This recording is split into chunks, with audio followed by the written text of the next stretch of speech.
नमस्कार साथियों, मैं रोहन ओसवाल और मेरे इस यूट्यूब चैनल पर आप सभी का स्वागत है। साथियों,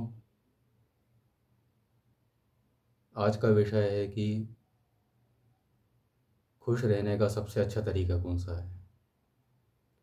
खुश रहने के कई तरीके हैं, लेकिन इस वीडियो में हम सबसे अच्छे तरीके की बात करेंगे। लेकिन इससे पहले आप इस चैनल को सब्सक्राइब कर लें, क्योंकि ये एकमात्र चैनल है जो प्रलय को टालने की दिशा में अपना अथक प्रयास कर रहा है। इस चैनल को सब्सक्राइब करें और जो भी वीडियो इन इसमें जितने भी वीडियो हैं उनमें जो भी बातें आपको बताई गई हैं, इनको आप फॉलो करने की कोशिश करें, प्रयास करें। तो खुश रहने का सबसे अच्छा तरीका कौन सा है, इस पर आज हम बात करेंगे। साथियों, जीवन में 3 अवस्थाएं होती हैं। तो पहली अवस्था यानी कि बाल्यावस्था में हम सभी बहुत खुश होते हैं, लेकिन जब हम युवा हो जाते हैं तो हम पहले जितने खुश नहीं रहते। कई ऐसे युवा हैं जिनके जीवन में कोई भी दुर्घटना नहीं घटी है, जीवन में सब कुछ अच्छा चल रहा है। लेकिन हम यदि उनसे पूछेंगे कि आप आज ज़्यादा खुश हैं या बचपन में ज़्यादा खुश थे, तो उनका उत्तर यही होगा कि हम बचपन में ज़्यादा खुश थे और आज ज़्यादा खुश नहीं है। लेकिन यही युवा जब आज से कई सालों बाद बूढ़े होंगे, तो ये आज की तुलना में ज़्यादा खुश होंगे। इसका कारण ये है कि प्रकृति ने बच्चों और बूढ़ों को ज़्यादा खुश बनाया, बच्चों और बुज़ुर्गों को ज़्यादा खुशी दी है और युवा लोगों को कम खुशी दी है। क्या हम आपने कभी ये सोचा है, क्या किसी ने ये कभी सोचा है कि जवान लोग ही आत्महत्या क्यों करते हैं, जबकि दुखी बच्चे भी हो सकते हैं, जवान भी हो सकते हैं और जो बुज़ुर्ग हैं वो भी हो सकते हैं। लेकिन बच्चे और बुज़ुर्ग कभी आत्महत्या नहीं करते हैं।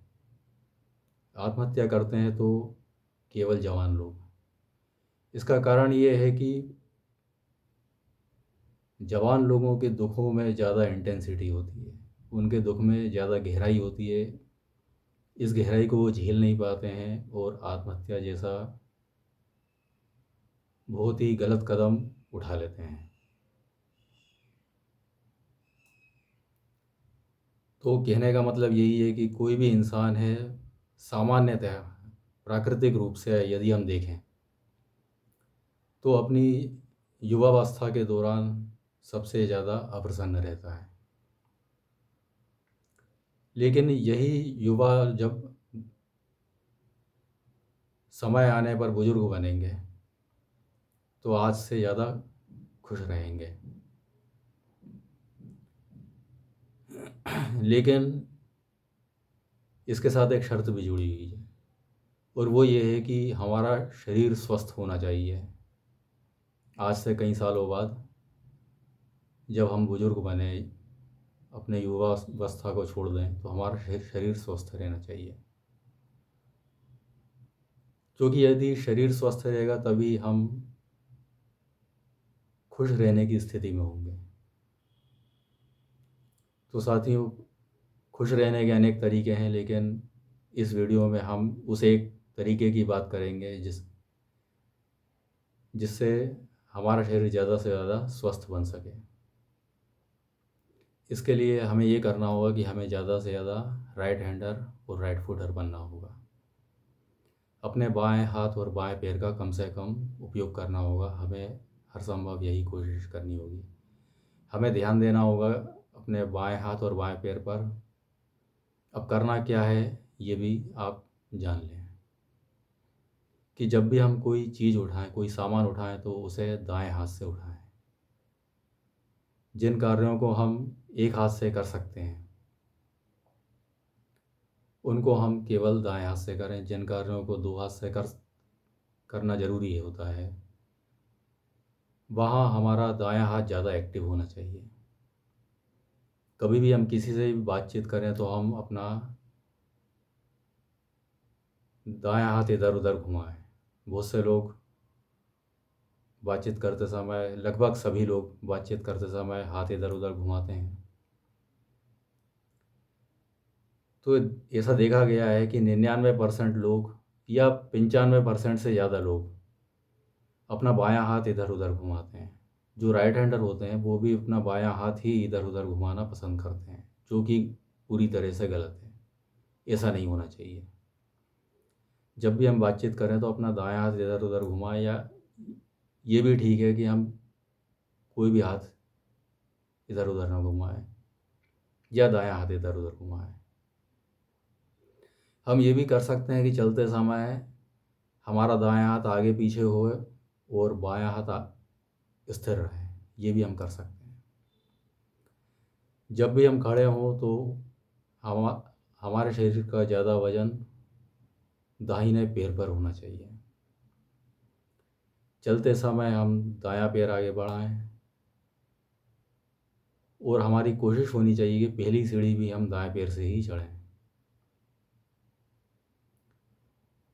यदि हम ये सभी चीज़ें करेंगे तो ही हम ज़्यादा से ज़्यादा एक्सट्रीम राइट हैंडर और फुटर बनने की स्थिति में आ पाएंगे। ऐसा करने से हमारे अंदर की तमाम तरह की बुराइयां का विलोपन होगा, तमाम बुराइयों का ह्रास होगा।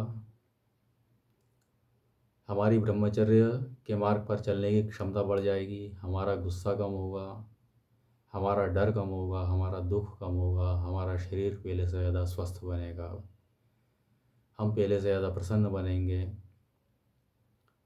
और हमारी उम्र भी बढ़ जाएगी।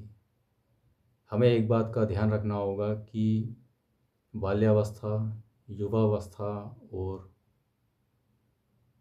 बुजुर्गावस्था, इन तीनों अवस्थाओं में सबसे सबसे ज़्यादा लंबी अगर कोई चीज़ है तो वो है बुढ़ापा। वृद्धावस्था सबसे लंबी चीज़ है और ये कोई बर्डन नहीं है, ये एक वरदान भी है साथ में। कहीं ना कहीं तकलीफ़दायक चीज़ तो है, लेकिन एक हिसाब से देखें तो ये वरदान भी है, क्योंकि वृद्धावस्था में कोई भी इंसान ज़्यादा खुश होता है। वृद्धावस्था के क्या नुकसान हैं, क्या तकलीफ़ें हैं, इस पर तो हम सभी का ध्यान रहता है, लेकिन इस वृद्धावस्था के क्या फ़ायदे हैं, इस पर कोई ध्यान नहीं देता। फ़ायदा ये है कि वृद्धावस्था हमें युवावस्था की तुलना में ज़्यादा खुशियाँ प्रदान करती है, लेकिन इसके साथ एक शर्त जुड़ी होती है कि हमारा शरीर स्वस्थ होना चाहिए, निरोग होना चाहिए। ये शर्त जुड़ी होती है। तो हमारा शरीर ज़्यादा से ज़्यादा स्वस्थ कैसे बने, निरोग कैसे बने, इसका तरीका आज आपको इस वीडियो में बताया है। तो ये चीज़ आपको जीवन में उतारनी है और इस चैनल को ज़रूर सब्सक्राइब करना, क्योंकि इस चैनल में कई ऐसी अच्छी बातें बताई गई हैं जिनसे न सिर्फ जीवन की सारी परेशानियों को मिटाया जा सकता है, बल्कि प्रलय को भी टाला जा सकता है। तो वीडियो आपने अंत तक देखा है, इसके लिए आपका धन्यवाद।